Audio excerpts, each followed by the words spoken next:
토요일에 지적인 인문학가들이 출판 도시에 오신 여러분들을 환영합니다. 교수님 강의 들으시기 전에 여러분들 퇴사 한곡 듣고 김남주 교수님 소개를 드리겠습니다.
이제 김남주 교수님께서 소크라테스 그는 누구인가라는 제목으로 강의를 해주시겠는데요.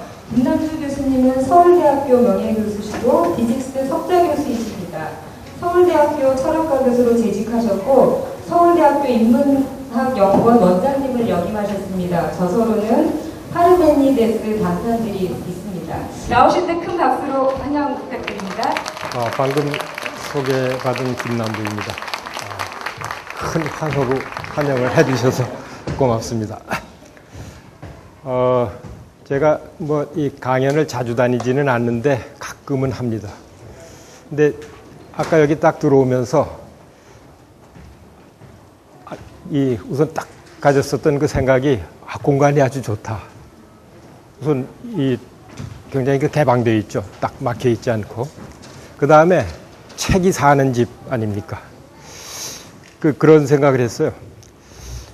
제가 강연하는데 이거보다 이제 더 좋은 공간이 있기가 어렵다 그런 생각을 했고, 저는 오늘 하루 와서 이제 강연을 하는데 여러분들이 대체로 이제 일산 이 근처에 사시는 분들이 많을 것 같은데 제일 좋은 도시에 살고 있다라고 하는 그 생각을 했습니다. 그거는 제가 그냥 하는 얘기가 아니라 진짜 그렇다고 봐요. 근데 이제 여기 아이들도 오고 했는데 어려서 지낸 이 도시, 이 공간을 잊지 못할 겁니다. 그리고 그런 그 기억을 가지는 어떤 이 공간, 그런 기억을 줄 수 있는 공간이 여러 형태로 가능하죠. 저희 같은 경우에 이제 어려서 시골서 자란 그 기억 같은 게 사실 예상치도 않았었던 그런 어떨 때 문득 생각이 나면서 사람을 이렇게 좀 자유롭게 해주고 하는 그런 그 기억들이 있는데, 바로 이런 공간이 애들한테 나중에도 가끔 생각나는 그런 그 공간이 되지 않을까, 이제 그런 그 생각이 들어서 아주 그 행복한 도시에 사시는 주민들 앞에서 제가 오늘 말씀을 드리게 됐습니다. 제가 그린 제목이 소크라테스 그는 누구인가라고 하는 제목인데요. 사실 방금 말씀드린 이제 책의 도시라고 하는 그 말하고 관련해서 아주 분명한 하나의 대답을 미리 선취해서 드릴 수가 있습니다. 그러니까 책의 문화, 문자의 문화가 동서양 공히 기원전 약 5, 6세기에 시작이 됐습니다. 그때 이제 그 이전에는 문자가 없었기 때문에 구술 문화의 시대죠. 말을 통해서 한 사회가 그 다음 세대로 이제 축적했었던 그 지혜를 전달했어야만 하는 시대에서 기록을 통해서 그것이 전달되는 시기로 이행한 것이 동서양 공이 기원전 8세기, 동양은 약간 그거보다 빠르죠. 빠른데 적어도 이제 서양적인 그 전통에서 문자의 질서가 어떻게 돼야 된다라고 하면서 거기에 이제 필요한 새로운 규범을 도입한 사람, 그 사람이 바로 소크라테스다. 그렇게 얘기할 수 있습니다. 그러니까 오늘날 우리가 이제 지식을 전수하는 방식이 책을 통해서, 문자의 체계를 통해서, 그게 뭐 수리적인 문자건 또는 우리의 그 일상 언어의 그 문자건, 그 문자를 통해서 이제 지식을 전수를 하고 소통을 하고 하는데요. 거기에선 이제 말의 질서하고는 다른 이제 규범들이 있습니다. 제일 중요한 규범이, 그래서 수학 같은 거는 논리적으로 맞아야 되죠. 수리적으로. 말도 그렇습니다. 바로 이제 소크라테스라는 사람이 어떤 사람이냐? 말이 어떤 질서를 가져야 된다. 어떤 규범을 충족시킬 때 말의 기능을 할 수 있다라고 하는 것을 분명히 해놓은 사람이다. 그렇게 얘기할 수 있습니다. 그 규범이 뭐냐? 뭐가 될까요? 그 어려운 질문 아니에요. 말은 맞는 말이어야 된다. 참이어야 된다. 거짓이 아니라. 참이라고 하는 것이 말이 가져야 될 가장 중요하고 기본적인 규범이다라고 하는 얘기를 해놓은 사람입니다. 그럼 어떤 것이 참이냐? 그게 문제가 되겠죠. 그건 사실 소크라테스만 얘기한 것이 아니라 이 동아시아에서도 마찬가지죠. 공자께서 또 이제 맹자께서 여러 이 말씀들을 해주셔서 이제 그게 논어루 맹자라고 하는 그 책의 이름으로 우리한테 전해지죠. 공자께서 하신 얘기도 말이 어떻게 어떤 것이어야 되느냐. 그건 아마 이제 여러분들한테 소크라테스보다 훨씬 더 이제 친숙한 그런 그 얘기일 텐데요. 말이 믿음을 주는 것이어야 된다. 믿을 수 있는 것이어야 된다. 어떤 말을 믿을 수 있는 말이냐. 이제 그런 어떤 그 맥락을 통해서 우리가 공자께서 말씀하신 얘기를 쫓아갈 수가 있을 거예요. 제가 그 나누어드린 그 스크립트에 이제 4대 성인의 한 사람이다. 뭐 그 얘기를 써놨는데, 써놓고서 그랬죠. 다른 사람들은 다 그럴 만한 이유가 있는데 소크라테스는 왜 4대 성인이라고 하느냐라고 하는데 물음을 물을 수가 있어요. 사실 4대 성인이라는 그 말을 처음 한 사람은 야스퍼스라고 하는 독일 철학자인데 20세기 초에 이제 이 작은 책에서 그 얘기를 해놨습니다. 그리고 유럽에서는 이 서양에서는 그 얘기가 별로 안 퍼져 있어요. 그게 네 사람 얘기하는데 예수, 석가, 공자, 소크라테스에서 유럽 문명 바깥에 있는 사람을 둘씩이나 얘기를 해놨거든요. 그러니까 유럽 사람들 취향에는 그게 안 맞는 겁니다. 이 서양 문화가 중심인데 웬 우리가 잘 모르는 사람을 둘씩이나 껴놨냐. 근데 일본 와서 이제 그 얘기가 많이 퍼졌어요. 그리고 이제 그 일본하고 비슷한 시기에 이제 우리나라도 같이 들어와서 이제 그 얘기가 자주 얘기가 되는데 종교의 형태로 또는 이제 준 종교의 형태로 제도화가 되어 있죠. 많은 분들이 이제 따르고 그 따르는 분들을 이렇게 돌보는 교회라든지 절이라든지 또는 뭐 다른 사회적인 규범 형태의 그런 틀을 가지고 있는데 소크라테스는 뭘 한 사람이지? 법을 어겨서 재판정에서 사형 선고를 받고 죽은 사람이라고 하는 건 아마 여러분들 아실 거예요. 그리고 몇 마디 이제 소크라테스가 한 얘기가 전해질 텐데 이 사람은 딴 사람들처럼 무슨 종교를 창도한 사람도 아니고 그런데 왜 4대 성인이라고 하는 거지? 라고 하는 그 물음을 물을 수가 있을 겁니다.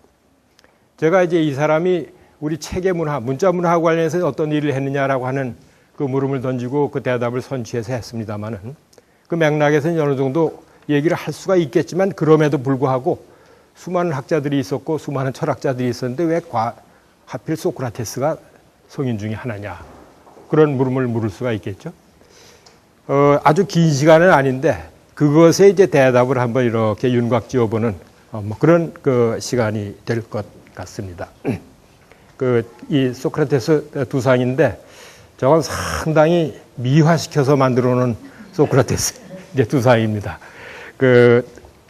소크라테스에 관해서 우리가 아는 대부분이 그 제자였었던 플라톤을 통해서 이제 전해 내려오죠. 다른 앞에 그 세 분들과 마찬가지로 소크라테스도 스스로는 책을 쓰거나 그러질 않았습니다. 그리고 소크라테스에 관한 정보는 거의 모두가 이제 플라톤이라고 하는 아주 그 걸출한 제자에 의해서 그 사람 그 이제 저술의 중심 대화자로 이제 그려지면서 우리한테 알려져 있고, 그 외에도 동시대의 크세노폰이라고 하는 장군이죠. 그 사람의 글, 그 사람도 이제 소크라테스의 아주 이 소크라테스의 큰 존경의 마음을 갖고 있는 그런 이 추종자였었죠. 그 사람의 이제 글이 있고, 아리스토파네스라고 하는 희극 작가가 이제 소크라테스를 희화해서 그려놓은 이제 작품이 몇 개가 있습니다. 뭐 그 정도예요. 그러니까 이 아리스토파네스 그거는 뭐 아주 이제 몇 군데 나오고, 그 다음에 이 크세노폰의 글은 그거보다 분량이 되는데, 그 뒤에 이제 문화사적으로 큰 영향을 미쳤던 그런 그 문헌은 아닙니다. 그러니까는 우리의 소크라테스상은 거의 다 이제 플라톤을 통해서 알려진 건데, 생애를 이제 뭐 간략하게 우리가 볼 수 있는데, 470년경 기원 전이죠. 399년에 이제 사형을 당했습니다. 그러니까 399년 죽을 때 70살이었었다 해서 역산해가지고서 이제 470년, 469년을 이제 태어난 해로 얘기를 하는데, 아버지가 석공이었었다 그래서 소프로니코스라고 하는 이름이었었는데, 어머니가 뭐였었다라고 하는 건 여러분들이 아마 어디서 들으셨을 수 있을 거예요. 산파였었다 그러죠. 그러니까 우리 이제 조선시대 직업 나누는 걸로 하면 대체로 이제 중인 집안에, 그러니까 별로 그렇게 뭐 이제 부도 크게 가진 게 없고 한, 그런 집안에 이제 그 아들로 이제 태어나서, 부인이 유명하죠, 소크라테스는. 크산티페, 그리고 아들이 셋이 있었다 그랬는데, 크산티페는 뭐 악처의 대명사처럼 되어 있는데, 제가 보면은 소크라테스 부인이 돼서 좀 너무 나쁜 평가를 받고 있다, 그런 그 생각이 드는 게, 소크라테스가 뭐 한 사람이냐 생각해 보면은 어떤 경우에도 크산티페를 그 악처라고 할 수가 없을 것 같아요. 소크라테스가 뭐 한 사람이냐? 직업이 없었어요. 그러니까 백수죠. 70살 살 때까지 이제 백수로 산 거예요. 뭐 약간의 밭되기가 있었던 것 같아요. 그리고 애가 이제 셋이고 죽을 때 애 둘이 상당히 어렸다 그래요. 그러니까는 벌어들이는 것도 없고, 부모한테 물려받은 재산도 별로 없고, 애는 셋이고, 그리고 뭐 플라톤은 그 아테네에서 제일 좋은 집안에 이제 그 자손들, 이런 사람들이 쫓아다니는데 월사금을 안 받았어요. 월사금을. 자기 주장에 따르면 월사금을 받을 수가 없죠. 이 사람이 한 얘기 중에서 이제 제일 많이 알려져 있는 게, 나 아는 게 없다. 근데 내가 딴 사람보다 더 잘한다라고 치면 내가 모른다는 걸 아는 거, 그거는 딴 사람보다는 할지 모르겠는데, 근데 아는 게 없다라고 하는 그 얘기를 뭐 겸사로 한 얘기는 아닌 것 같아요. 실제로 여러분들이 가진 지식하고 그거 비교를 해보면 진짜 아는 게 없었던 사람일 거예요. 뭐 학교가 있어서 배웠겠습니까? 그러니까 그 호메로스 시는 뭐 이제 그 시대 사람들이 다 노래하듯이 이제 외운 그거니까 그거 이제 같이 암송했었고, 특별히 자기가 더 안다라고 얘기할 수 있는 게 플라톤이 전해준 바로도 없습니다, 사실. 그러니까는 이제 아까 백수라고 했는데, 뭐 본인 얘기 따르면은 무지한 백수죠. 그러니까 더 이상하죠. 저 사람이 왜 근데 4대 성인이야. 그리고 이제 생애를 또 보면은, 아까 크산티페 얘기하다가 이제 글로 갔습니다만, 크산티페가 아, 우리 영감 참 훌륭하다라고 얘기할 만한 뭐가 없죠. 거기다 나중에 법 어겨가지고서 사형까지 당하지 않았습니까? 그때 애들은 어렸었는데 마지막 날 이제 감옥에서 제자들하고 대화하는 그 얘기 담은 게 파이돈이라고 하는 저술인데 거기 보면은 그 소크라테스가 못됐어요. 부인이 거기 아침 일찍 와 있었는데 제자들이 오늘 사형당한 날이다 해서 일찍 왔어요. 그래서 제자들하고 또 여전히 이제 얘기를 시작해요. 그날 한 얘기가 죽은 다음에 영혼이 진짜 있는 걸까? 그러니까는 자기의 지난 옛날을 되돌아보고 하는 게 아니라 계속 따지는 얘기를 하는 거예요. 그러면서 얘기 시작하기 전에 제자한테 시켜서 그 산티펜 집으로 데리고 가게. 그 이제 독약 마시는 날 임종하러 온 건데 집에 보내라. 왜 보내느냐? 저 여자가 있으면 얘기하는데 방해가 되니까 보내라 그러거든요. 그러니까 우리 기준으로 하면 못된 사람이죠. 그러니까 그 산티페를 악취라고 할 수가 없을 것 같죠. 저는 그냥 이 재미있으라고 하는 얘기가 아니라 백수건달에 70살까지 애 낳고 이제 저 영감이라고 이렇게 그걸 했으면은 좀 이렇게 엉엉 울고 그러니까는 너무 감정적이고 해서 안 맞으니까 데리고 가라 그랬거든요, 집으로. 그러니까 사람이 영감 죽는 날인데 안 울면 이상한 거죠. 그러니까 소크라테스가 좀 특별하고 이상한 사람인 거죠. 그 맥락에서 보면은. 네. 크산티페를 이제 그 정도로 얘기를 해두고요.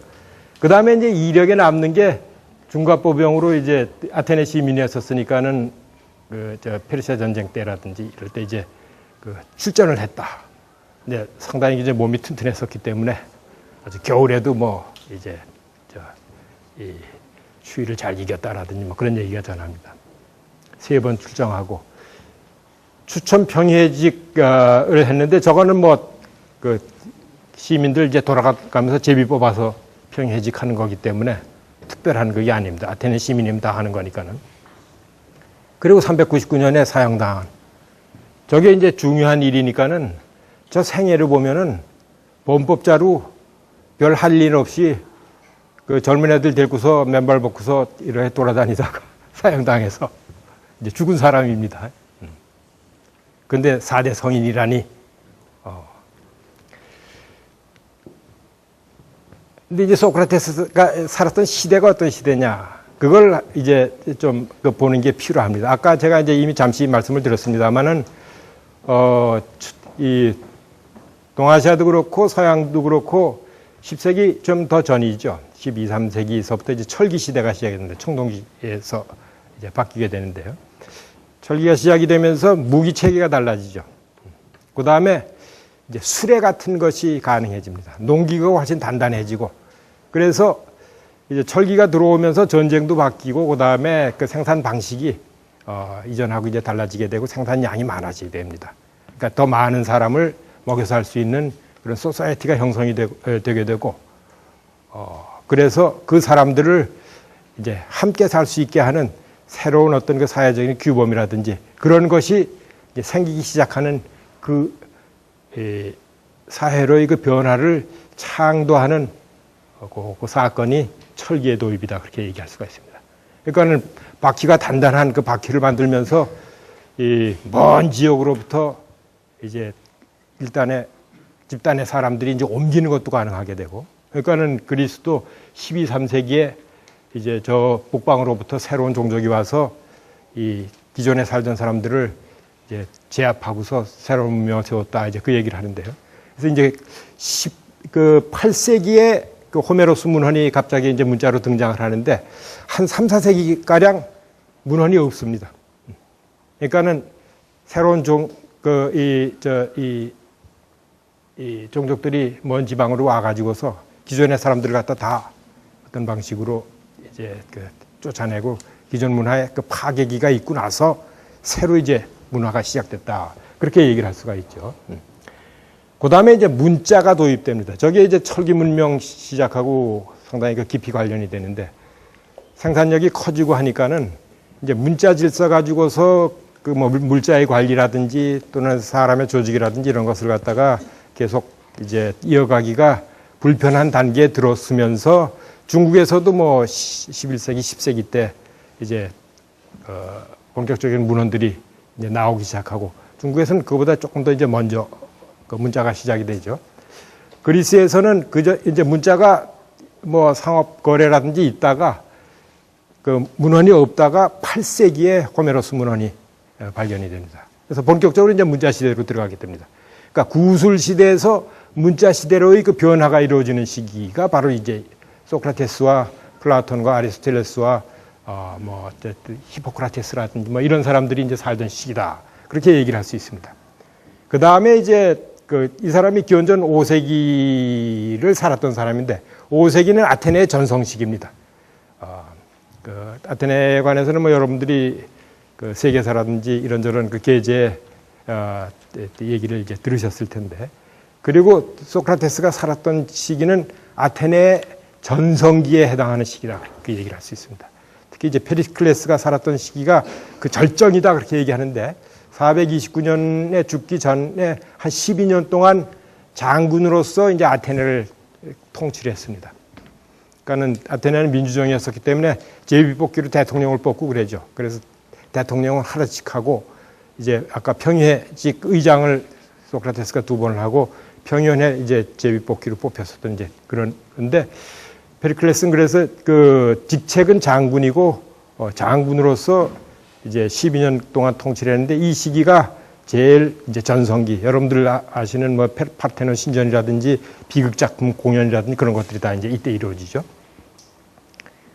그리고 이제 페리클레스가 429년 이제 죽는데 이때서부터 이제 아테네가 점차 그 절정기로부터 하강을 시작한다 그렇게 얘기하죠. 그래서 그 민주정하에서 400인 반정, 30인 쿠데타 이게 이제 귀족파들의 이제 어떤 그 반동의 시도인데 다 실패를 하죠.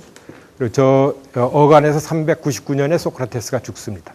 그리고 이제 323년에 아테네가 멸망을 하죠. 저 뒤에는 도시국가 체제가 없어지고 알렉산더의 제국이 성립하게 됩니다. 그러니까는 그 알렉산더 제국이라고 하는 것이 형성하는 배경이 그게 이제 기원전 4세기인데 중국에서는 이 진나라가 좀 통일하는 게 그거보다 한 그 200년 이제 뒤가 되죠.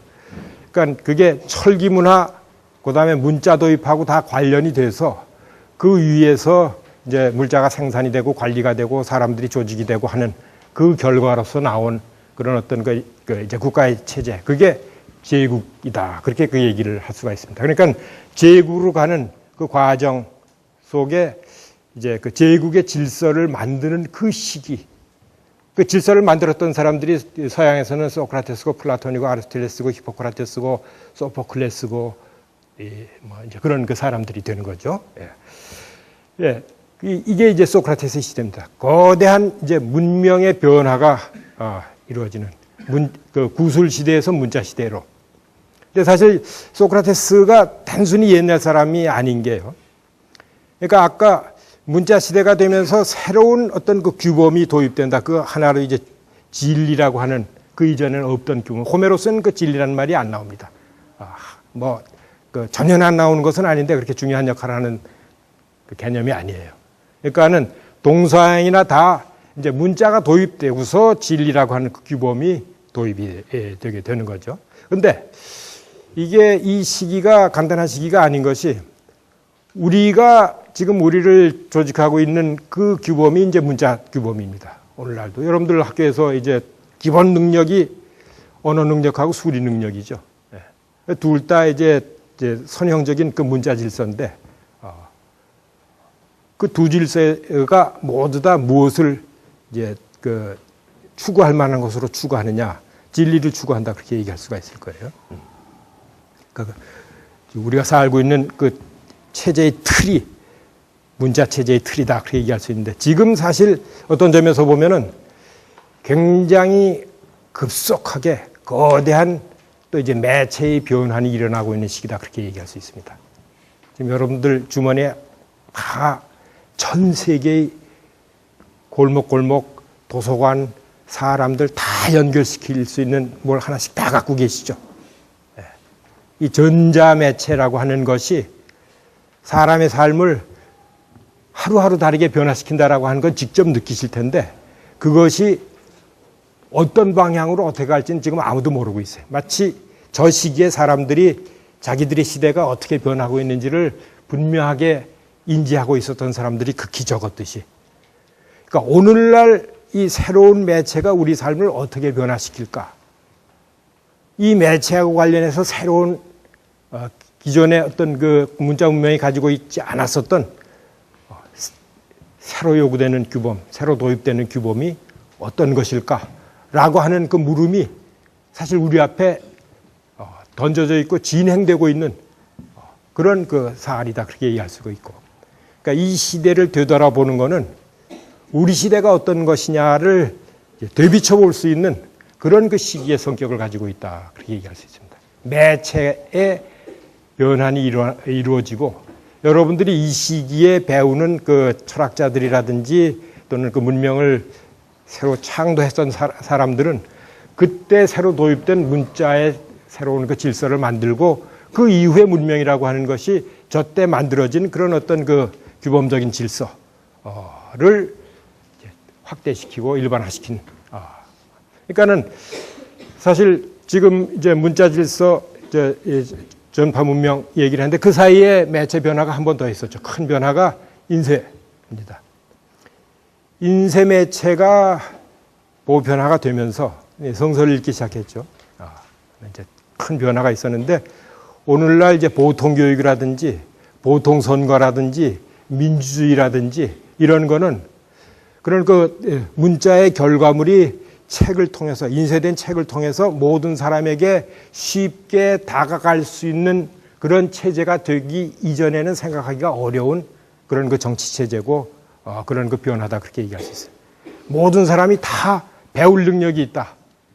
모든 사람이 다 자기가 살고 있는 그 공동체하고 관련해서 또는 자기 자신의 삶하고 관련해서 어떤 것이 가장 좋은 것이냐를 판정할 수 있는 가장 훌륭한 판정자다. 모든 사람이 특정한 훌륭한 사람이 그걸 할 수 있는 것이 아니라 나에게 어떤 것이 가장 좋으냐는 누가 가장 잘 결정할 수 있느냐. 나. 각자가 다 선생님이 필요 없고 거기는. 그러니까 칸트가 계몽이란 무엇이냐, 사람이 깨친다는 게 뭐냐라고 하는 책에서 그렇게 얘기해놨죠. 사람이 깨친다는 것은 스스로에게 탓이 있는 목매함으로부터 벗어날 용기를 가지는 것, 그렇게 얘기를 해놨어요. 사람들이 목매한데 왜 목매하냐? 능력이 없어서 목매하냐? 아니라는 거예요. 스스로에게 능력이 있는데 능력이 있다는 걸 모르고 그걸 쓰질 않아서 쓸 용기를 못 가져서 목매한 것인지 다 스스로 가지고 있는 용기를 갖다가 쓰면은 그 사람 깨치는 거다.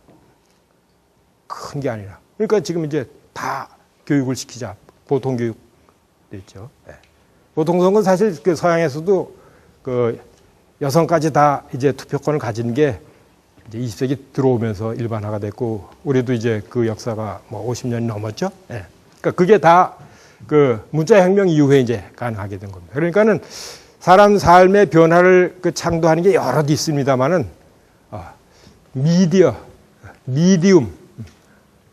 이 어떻게 변하느냐, 소통의 그 미디움이 어떻게 변화하느냐라고 하는 것이 우리가 생각한 것보다 훨씬 더 깊이 광범위하게 사람들의 삶과 생각을 바꿔놓는다. 그렇게 얘기할 수 있는데, 소크라테스가 살던 시대, 그러니까 바로 그 이제 그 미디어가 변하던 이제 그런 시대고, 여러분들이 살고 있는 이 시대도 그 미디어가, 이전에 없던 미디어가 사람의 삶을 새로 조직하고 있는, 삶 전체를 아주 뿌리서부터 이제 바꾸고 있는 그런 그 시기인데, 그 변화가 어느 방향으로 어떻게 갈지 그건 아무도 지금 이제 모르고 있습니다. 그런데 그럼에도 불구하고 이제 제가 하나 거기다가 더 이제 그 뭐 팩을 꼽는다라고 할까요? 얘기를 드리고 싶은 것이, 문자 문화, 그 다음에 영상 문화 이런 것이 퍼집니다만은 그런 어떤 그 문명적인 뭐 기기든지 그 문명의 체제를 틀지고 있는 그 틀은 문자 체계를 벗어나지 않았다. 그렇게 얘기할 수 있어요. 그러니까 문자 체계의 그 토대가 없이 영상이라든지 디지털만 가지고서 문명이 되느냐? 안 됩니다. 왜 그러냐 하면은 진리의 체계라고 하는 것이 수리 체계도 그렇고 추론의 체계거든요. 그 다음에 일반 우리의 그 일상 언어도 기본적으로 선형적인 질서입니다. 그러니까 예를 들어서 철수가 뛰어간다. 그럼 화면에선 철수가 뛰어가는 것이 한 번에 주어지죠. 근데 우리 그 언어에서는 철수하고 뛰어간다로 그걸 주어 수로로 띄워놓습니다. 그거를 읽으면서 우리가 철수가 뛰어간다를 그 합쳐가지고서 머릿속에 이제 계속 그 리텐, 그 파지를 하면서 생각을 이어가죠. 바둑이가 뛰어서 쫓아간다. 그럼 철수가 뛰어가고 바둑이가 쫓아가지 않습니까? 그러니까는 우리 머리가 철수가 뛰어간다, 바둑이가 쫓아간다라고 하는 것을 두 개의 문장으로 함께 가지고 있습니다. 근데 바둑이가 뛰어들어서 철수를 물었다. 그러면은 이제 한 두 씬 정도로 화면에서 주어지는데 우리는 이제 6개의 주어 수로가 달린 그 세 번째 문장은 이제 두 요소가 더 있을 수가 있는데 그런 것들을 문장상으로도 계속 파지를 해야 되고 그 다음에 이제 철수가 뛰어가고 바둑이가 뛰어가고 바둑이가 이제 뛰어가다가 뒤에서 철수를 물었다라고 하는 그것을 다 가지고 있어야지 그 시인을 우리 머릿속에 가질 수가 있겠죠.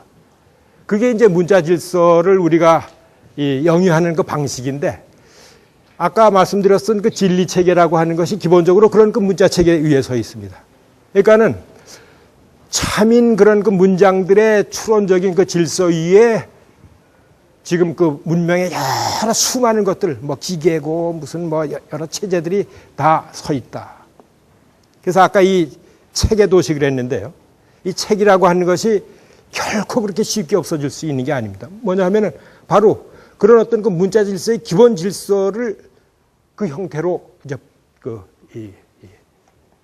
구현시키고 있는 것이기 때문에 영상은 그거를 구현을 못 합니다. 그건 씬이 주어지는데 그 씬이 어떤 요소로 구성이 되어 있는지가 드러나 있질 않죠. 그게 드러나 있는 것은 어디서 드러나느냐? 책 속에서 드러납니다. 우리의 말 속에서. 그게 언어 질서예요. 문자 질서. 이 시기에 이제 질서가 지어지는. 그러니까 서양에서 이때 한 일이 뭐냐? 뭐가 진리냐?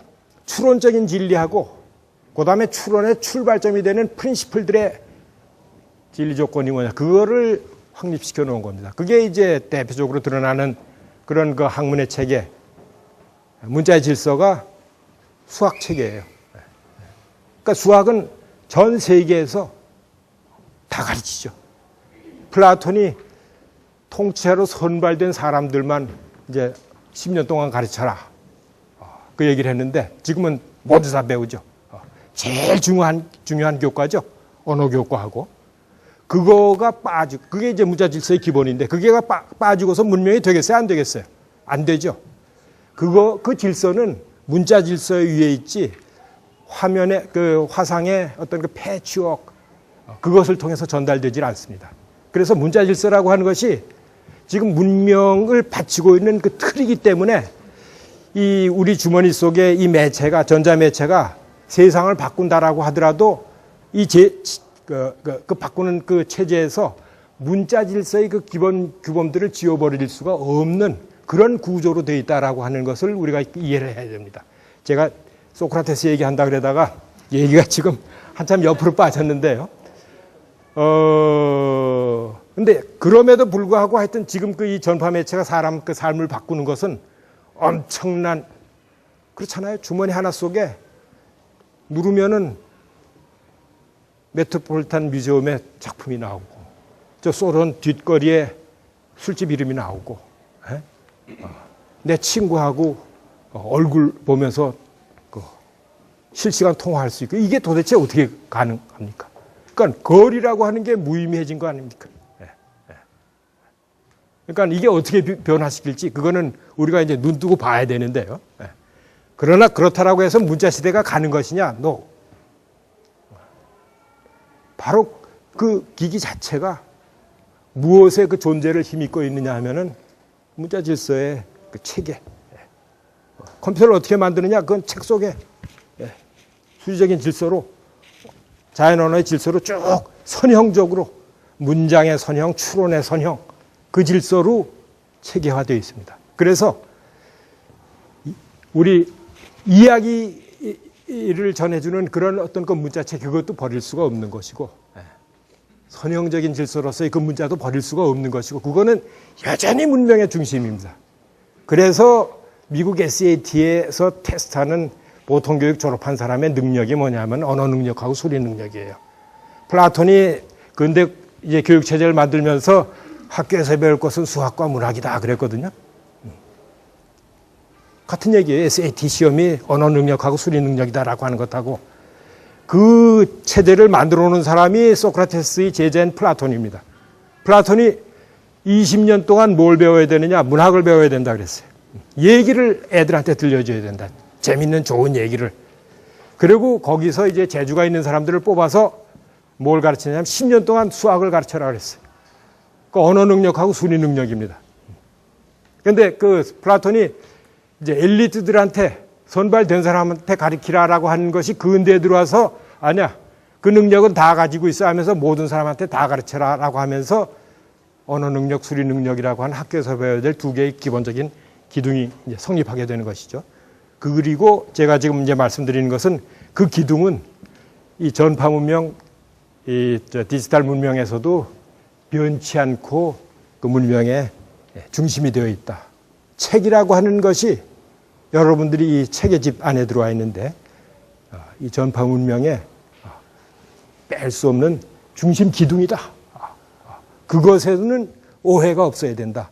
전파 문명으로 하니까 그런 필요 없다. 오해죠. 영화만 보고서 우리가 무엇을 물론 거기도 이제 감동적인 얘기가 있고 그걸 한데 그거 가지고서 컴퓨터의 구조가 어떻다라고 하는 것을 전달하려고 하면 거기 또 이제 그 수리적인 이 추론이 들어가야 되고 문자 질서가 거기 들어가서 그게 이제 전승이 되는 겁니다. 그러니까 이제 소크라테스가 활동했던 시기는 바로 이제 그것이 그 문자 질서가 정착되는 체계화가 시작되는 시기인데 그래서 그 4대 성인 얘기했었던 그 야스퍼스가 이 사람들이 활동했던 시기를 역사의 추측기, 추측이라고 하는 것이 마차가 이제 바퀴가 2개 또는 4개 있을 때 바퀴와 바퀴를 연결해야지 그게 이제 바퀴의 노릇을 하죠. 그걸 갖다 이제 악세그랍니다. 독일 말로. 그런 축이 되는 시기다. 그렇게 얘기를 했어요. 왜 축이 되는 시기라고 얘기했는지 제가 지금 여태까지 쭉 여러분들한테 이제 설명을 드린 거죠. 그러니까 만약 지금 시기가 그런 의미, 이 소크라테스 또는 공자가 살았던 시기와 같은 축이 변하는 시기라고 한다면은 요새 이제 그런 책들이 나오죠. 보면은 무엇이 변하면서 그 이전에 없던 어떤 사람의 삶과 문명의 빛이 되는 그런 그 새로운 문화가 새로운 어떤 그 규범적인 질서가 도입이 되면서 새로운 시기가 되느냐. 그 말을 해야 됩니다. 그 말을 하는 그 집단이 문명을 앞서가는 집단이 되는 거예요. 그런데 그건 영화만 본다고 제가 영화를 자꾸만 이제 폄하하는 것처럼 얘기를 하는데 이 영상 질서에서만 나올 수가 없다. 그 얘기를 드리고요. 소크라테스가 한 말, 비교적 자주 언급되는 것들이 있죠. 너 자신을 알라. 그건 사실 이제 소크라테스의 말은 아니고 신탁의 말로서 이전서부터 이제 전해 내려오던 말인데 소크라테스의 생각하고 이제 깊이 관련이 있습니다. 너 자신을 알라. 소크라테스하고 연관시켜서 많이 얘기를 하죠. 또 덕이라고 하는 것은 알미다. Virtue is knowledge. 우린 덕은 말 갖고 되는 것이 아니라 행으로 보여야 된다 그랬는데 소크라테스는 알미 덕이다 그랬어요. 그것도 이제 소크라테스의 그 말이고 이 뒤에 보면은 나는 아는 게 없는데 안다고 한다면 내가 아는 게 없다는 것만 안다라고 하는 그 얘기를 한 사람으로서 이제 알려져 있고 그 다음에 두 번째, 세 번째 요 얘기를 통해서 제가 전하려고 하는 소크라테스의 상은 소크라테스가 알을 굉장히 중시한 사람이에요. 그리고 그 알을 암도 이제 얘기하는 방식이 여럿인데 부탁께서도 이제 알을 얘기하셨고 다 이제 이 훌륭한 그 스승은 대체로 이제 알을 얘기하시죠. 근데 소크라테스의 알은 특히 이제 붓다 같은 사람하고 관련시켜서 얘기하면 공자도 마찬가지고요. 좀 특징이 있습니다. 그러니까 불교의 가르침도 그렇고 유학의 가르침도 그렇고 참된 암, 참된 진리라고 하는 것은 무엇을 넘어서 있다? 말을 넘어서 있다. 그러니까 불교가 언어도단을 얘기를 하죠. 언어의 도가 끊긴 거기에 참 진리의 길이 열린다.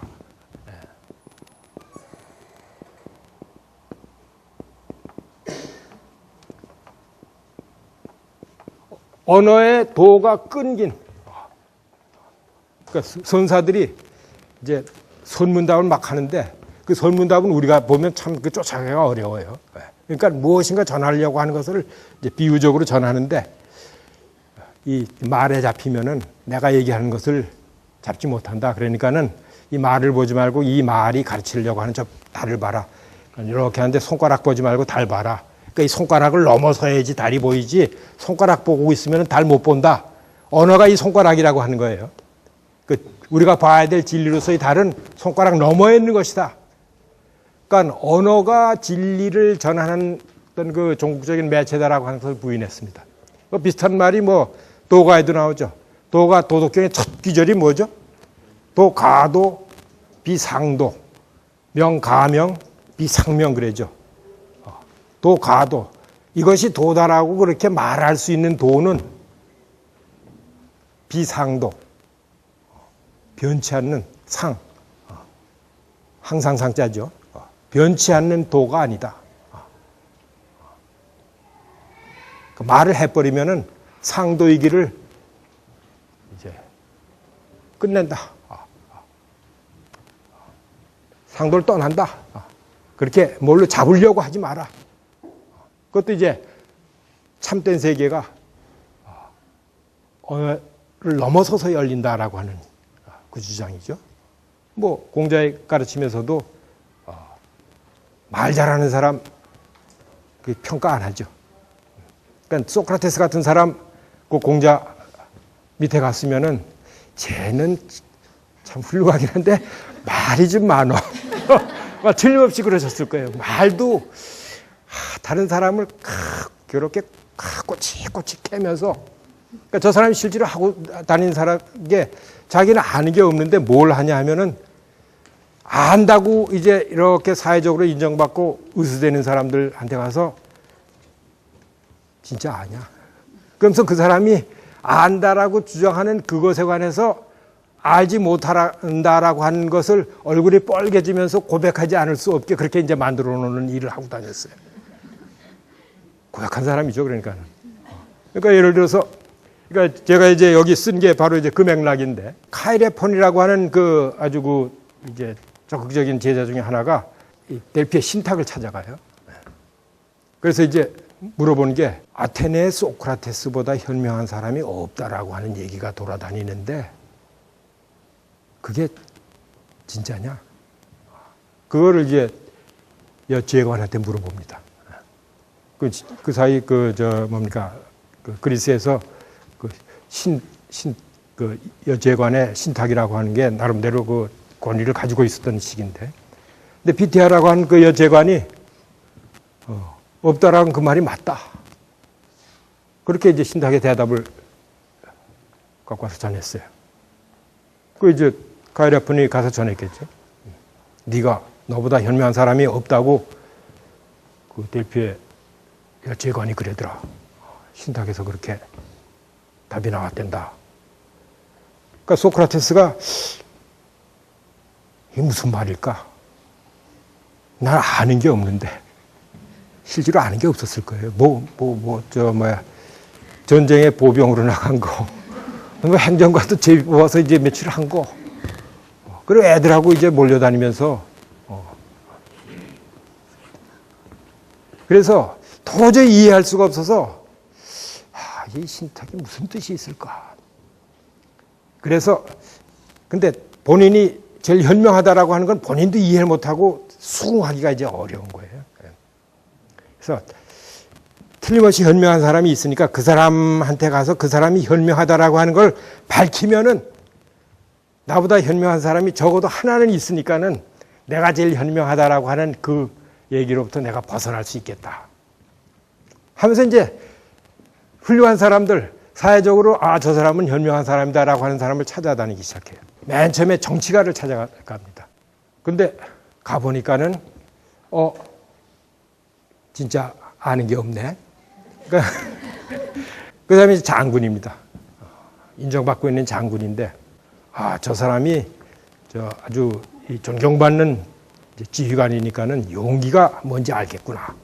그래서 이제 가서 용기가 뭐냐 물어봅니다. 라케스가 임전무태 그렇게 대답했어요. 그래. 그럴 것 같다. 근데 한번 따져보자. 그냥 훌륭하신 말씀입니다. 그러면서 이제 물러갔으면은 소크라테스가 안 죽었겠죠. 따져보자. 이제 여기에 인용된 이 귀절은 크리톤이라고 하는 책에 나오는데, 크리톤이라고 하는 책에 이제 소크라테스가 감옥에 갇혀 있을 때 감옥 속에 찾아가서 제자들하고 이제 나누는 대화죠.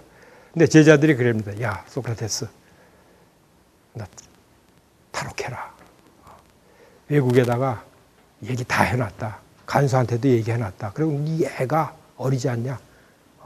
또 그리고 죽어버리면 우리 친구들은 뭐 어떻게 하라는 거야? 그리고 이건 뭐 너만 그러는 것이 아니라 우리나라에서는 그렇게 사형당하게 된 사람들이 바깥으로 이제 빠져나가는 게 관행화되어 있는 것 아니냐? 그러니까는 이제 우리 말을 따라라. 그때 이제 소크라테스가 하는 대답입니다. 꽤 긴 문장인데 내용은 뭐 아주 복잡하지 않습니다. 탈옥하라라고 하는 제안에 대해서 소크라테스의 첫 반응이 뭐냐면 참 열심히 그렇게 나를 설득해서 좋은데 그게 정당한 것인지 해도 되는 것인지 따져보자. 검토를 해봐야 되겠다.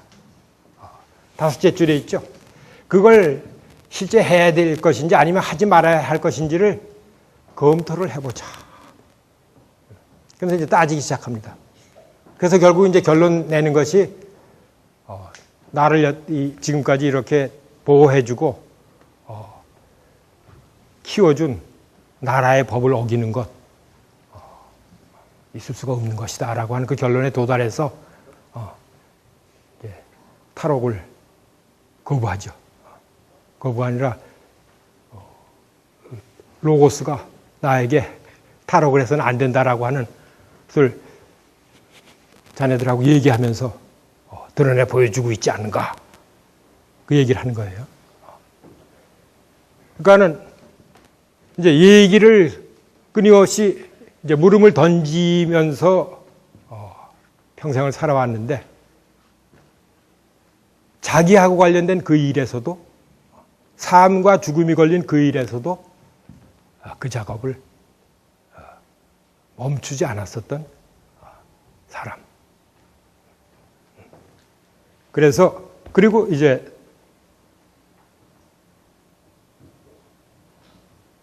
요건 아까 말씀드렸던 그 용기를 다루는 라케스에 나오는 귀절인데요.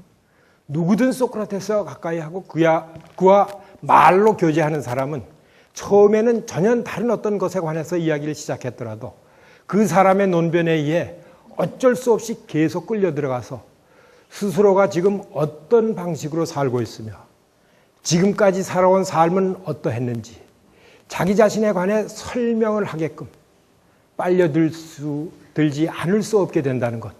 그리고 그가 설명하도록 끌려들게 되면 소크라테스가 그를 아주 잘 그리고 철저하게 검사하기 전에는 놓아주지 않으리라는 것을 자네가 아직 모르고 있는 것 같네. 소크라테스가 누구냐? 자기에 대해서 친구들에게, 동료 시민들에게 끊임없이 용기가 무엇이냐라고 하는 물음을 통해서 나중에 거기서 이제 라케스가 얼굴이 뻘개서 끝나죠. 네가 너에게 당연하다고 믿고 있는 그것이 진짜 당연한 것인지 확실한 것인지에 관해서 얼굴이 뻘개서 고백하고 인정하지 않을 수 없게끔 하는 그런 물음을 죽는 날까지 계속했던 사람. 소크라테스 그는 누구인가? 그게 우리의 제목이었었죠. 소크라테스는 그런 물음을 묻고 다니던 사람이다. 실제로 적극적인 어떤 그 가르침, 사람이란 모름지기 이렇게 해야 되느니라. 그런 거는 없어요. 있다면은 진짜 그런지 물어라. 물어야 되지 않겠냐. 그 실제로 죽는 날까지. 그 여러분들 한번 그 소크라테스 변형을 한번 가서 읽어보세요. 자기를 그 변호하는 법정에서의 얘기인데 학생들이 그래요. 선생님, 소크라테스가 자살하기로 결심하고 법정에 선 거 아닙니까? 그 한호의 어떤 이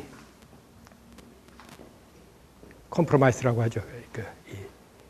이제 적절히 넘어가는 게 없이 끝까지 모든 포인트를 어떤 것이 맞는 것이냐 라고 하는 그 점에서 따졌던 사람. 그 사람이 소크라테스다. 소크라테스였었다. 뭐 그렇게 얘기할 수 있지 않을까 그런 생각이 듭니다. 오랫동안 두서없는 얘기 경청해 주셔서 고맙습니다.